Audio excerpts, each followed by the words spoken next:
எல்லோருக்கும் வணக்கம். மலர் அம்மா சமையல் சேனல் இன்னைக்கு வந்து பார்த்தீங்கன்னா குழி பணியாரம் செய்ய போகிறோம். ஸ்டவ் பற்ற வச்சு கடாயை வச்சுட்டேன். கடாயை நல்லா சூடு அடித்து இப்போ எண்ணெய் சேர்த்துக்கிறேன். எண்ணெய் நல்லா காஞ்சிடுச்சு. கடுகு சேர்த்துக்கிறேன். கடுகு நல்லா பொரிஞ்சிடுச்சு. கடலைப்பருப்பு 1.5 ஸ்பூன், உளுத்தம்பருப்பு 1.5 ஸ்பூன் சேர்த்துக்கிறேன். பருப்பு நல்லா பொன்னுவரெல்லாம் வறுந்து வரட்டும். ஒரு 2 பச்சை மிளகாய் எடுத்து பொடியாக நறுக்கிக்கிட்டேன், அதையும் சேர்த்துக்கிறேன். பருப்பெல்லாம் நல்லா வறுந்து வந்துடுச்சு. ஒரு வெங்காயம் எடுத்து பொடியாக நறுக்கிக்கிட்டேன், அதையும் சேர்த்துக்கிறேன்.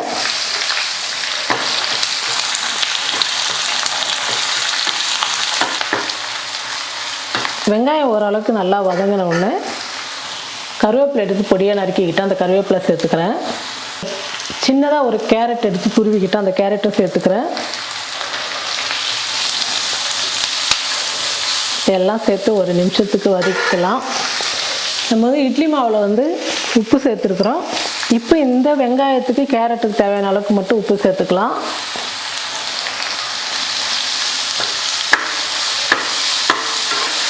இப்போ ஸ்டவ் ஆஃப் பண்ணிடுறேன். எல்லாம் நல்லா வதங்கிடுச்சு. பாருங்கள், குழி பணியாரத்துக்கு மாவு வந்து கரைச்சி எடுத்துக்கிட்டேன்.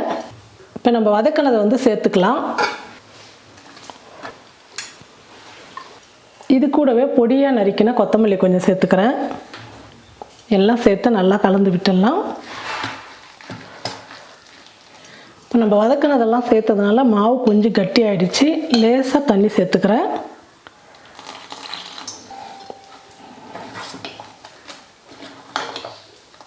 பணியாரத்துக்கு இந்த அளவுக்கு மாவு இருந்தால் போதும். இப்போ நம்ம பணியாரம் ஊற்றிக்கலாம். பணியாரக்கல் சூடு ஏறிடுச்சு. இப்போ எண்ணெய் சேர்த்துக்கிறேன். நம்ம எப்போவுமே பணியாரம் செய்யும் போது சென்டரில் வந்து ஃபஸ்ட்டு ஊற்றக்கூடாது. ஏன்னா சென்டரில் வந்து தீ அதிகமாக இருக்கிறதுனால சீக்கிரம் வந்து அது வெந்துடும், தீஞ்சு போயிடும். அதனால் சைட்லலாம் ஊற்றிட்டு கடைசியாக தான் நம்ம சென்டரில் வந்து எப்போவுமே பணியாரம் ஊற்றணும்.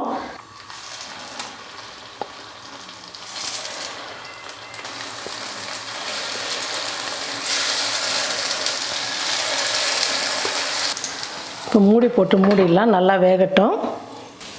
ஒரு பக்கம் நல்லா வெந்துடுச்சு. இப்போ திருப்பி போட்டுக்கலாம்.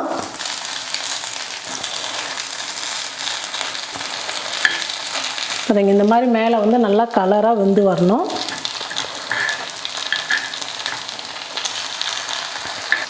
குழி பணியாரம் நல்லா திருப்பி விட்டுட்டோம். பாருங்கள், நல்லா ஒரே கலரில் சூப்பராக நல்லா வெந்து வந்திருக்கு பாருங்கள்.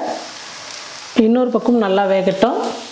இப்போ எல்லாமே நல்லா வெந்துடுச்சு. இப்போ நான் எடுத்துக்கிறேன். பாருங்கள், இந்த பக்கமும் ஒரே மாதிரி கலராக நல்லா வந்திருக்கு. இட்லி மாவு இருந்ததுன்னா ஒரு 10 நிமிஷத்தில் நம்ம சட்னி பணியாரம் செஞ்சு சூப்பராக நம்ம எல்லாருக்குமே கொடுக்கலாம். சுட சுட சாப்பிடும் போது ஒவ்வொருத்தரும் 10 கூட சாப்பிட்லாம். இதே குழி பணியாரம் நீங்கள் கடையில் இப்போ வாங்கினீங்கன்னா 3 10 ரூபா, 4 10 ரூபான்னு சொல்லுவாங்க. அதை நம்ம வீட்டில் செய்யும் போது ஒரு குடும்பத்துக்கே நம்ம சூப்பராக பண்ணி கொடுக்கலாம். நல்லா இருக்கும் சாப்பிட்றதுக்கு டேஸ்ட்டாக. இதில் கறிவேப்பிலை, கொத்தமல்லி, பருப்பு, வெங்காயம், கேரட் எல்லாம் சேர்த்ததுனால சூப்பரான டேஸ்ட்டாக இருக்கும். ரொம்ப நல்லா இருக்கும்.